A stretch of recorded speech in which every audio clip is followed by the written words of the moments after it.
because I would have never in a million years imagined a tornado coming across the middle of Jonesboro. This is going back down towards the mall. Let alone the place that I work at, let alone the only day that I work. But that's exactly what happened. The mall at Turtle Creek took a direct hit on March 28, 2020. This is just decimated. It looks like something hit from the inside out. The mall was mostly closed due to the pandemic, but exterior shops like Best Buy were still open for business. And that was the only time that I was thankful for COVID, because had it not been, there's no telling what would have happened.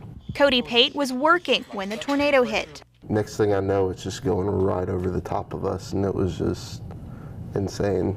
The employees and some customers moved to an interior break room. Outside of that room we were in, an entire wall had collapsed, and most of the ceiling down with it. Damon Wallace, another employee stuck in the mall during the tornado. We didn't hear the wall collapsing.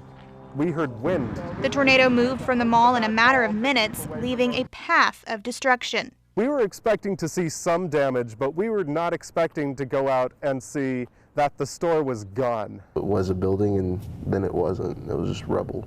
Thankfully, nobody was killed.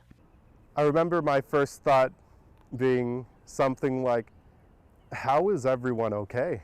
But the effects of living through the tornado still linger for some. I mean, I literally remember it like it was yesterday. It was definitely a bit taxing on my mental health. Tornadoes now feature a lot more in my nightmares. And the reminder of that day still very present. The mall at Turtle Creek starting demolition on the middle part of the mall on March 15th. Now, I did reach out to General Manager Rick Jackson multiple times to see if he could talk about the progress, with no response. The city telling me they're making sure the mall communicates with them.